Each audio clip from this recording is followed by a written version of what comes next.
Hello, this is Alex again with ProTech Activity Manager. I've got the prototypes for the reporting back, and I just wanted to go over that real quick. So if you come right here to the Reports tab, um, these are going to be your reports. And so there's three that are very important to me. First is the quality report. And so we'll be able to filter from projects, subcontractors, vendors, cost, scope, time range. So what this report is going to be telling you is of all the tasks assigned to each subcontractor or vendor, how many were accepted the first time and how many were rejected the first time. And so this will give you a really good insight into the quality of each subcontractor, vendors, or a direct hire, one of your employees. Um, Very useful to decide what to do with that vendor for future projects. Now, the second one is the timeliness report. And so, same thing, you have all your filters. At the beginning of a project, before it starts, the subcontractors and vendors are going to input their forecasted duration, how long they think each task is going to take. It's a very simple process. So what this report is going to be doing is it's going to be looking at the total forecasted time compared to the actual time that it took to complete the task.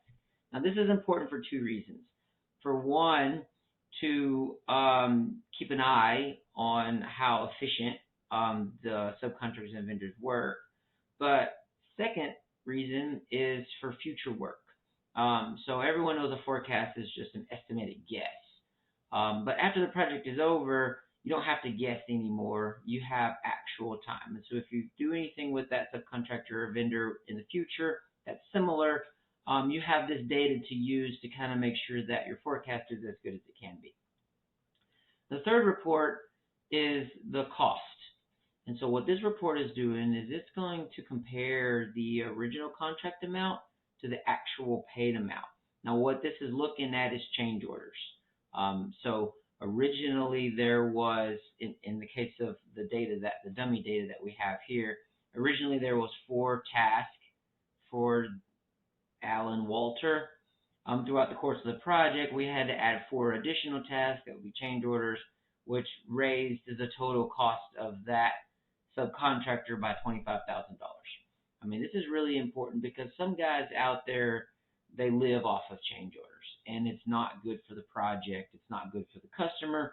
And so this gives you a really good, it gives you data that holds subcontractors accountable to make sure that they're not intentionally trying to tear you apart with change orders. And then we have a custom report where anything that you want to know, you can sort through here, and it's going to pull out any using the filters, whatever you need to see. And then the billing report is going to give you you per project and a time range. You're going to get all of the completed tasks within that time range.